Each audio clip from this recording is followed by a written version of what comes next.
안녕하세요. 파니스 학당입니다. 오늘은 조금 부끄러운 이야기를 해보려 합니다. 저도 한때는 영어 읽기가 잘 되지 않는 아이들을 보면서 이렇게 생각했던 시간이 있었습니다. 조금만 더 하면 되지 않을까? 조금만 더 반복하면 되지 않을까? 조금만 더 버티면 언젠가는 읽기가 열리지 않을까? 예전에는 저는 노력하면 된다고 믿고 싶었습니다. 아이도 더 연습하고 부모님도 조금 더 기다리고 선생님도 조금 더 밀어주면 결국 좋아질 거라고 생각했습니다. 물론 노력은 필요합니다. 영어 읽기는 하루아침에 열리는 일이 아니니까요. 하지만 많은 아이들을 만나면서 저는 조금씩 다른 장면을 보게 되었습니다.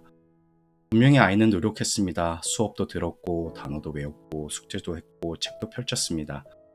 부모님도 마음을 썼습니다. 시간도 쓰고 비용도 쓰고 아이를 도와주려고 여러 방법을 찾아봤습니다. 그런데도 어느 순간 읽기가 이어지지 않았습니다.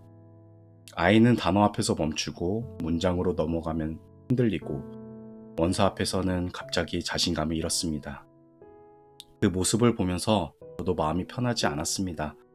왜 이렇게 많이 했는데도 결과가 나오지 않을까? 왜 아이는 알고 있는 것 같은데 막상 읽으려고 하면 멈출까? 처음에는 저도 연습량의 문제라고 생각했었습니다.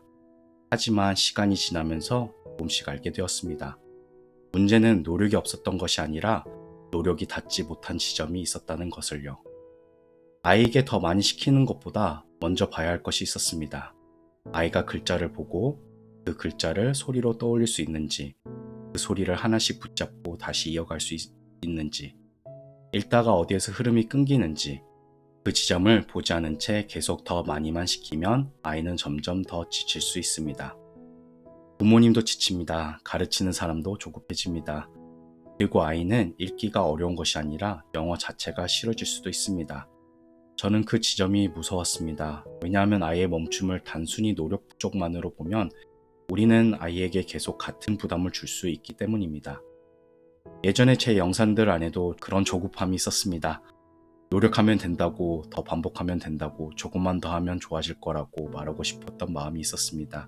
하지만 이제는 조금 다르게 말하고 싶습니다. 노력은 필요합니다. 하지만 노력보다 먼저 아이가 어디에서 멈추는지 봐야 합니다. 더 많이 읽기 전에 읽기가 왜 이어지지 않는지 봐야 합니다. 더 많은 단어를 외우기 전에 아이가 글자와 소리를 어떻게 연결하고 있는지 봐야 합니다. 파닉스 학당은 아이에게 더 많은 부담을 주기 위해 시작한 곳이 아닙니다. 오히려 그동안 노력으로만 덮어왔던 멈춤을 조금 더 정확하게 들여다보기 위해 다시 시작해 보려고 합니다. 이제 저는 더 하면 된다는 말보다 이 질문을 먼저 붙잡고 싶습니다. 어디에서 멈췄을까? 무엇이 연결되지 않았을까?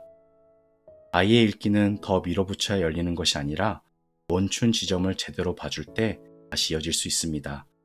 파닉스 학당은 그 멈춘 지점을 다시 보고 다시 연결해 보려 합니다. 읽기는 소리의 구조입니다. 시청해 주셔서 감사합니다.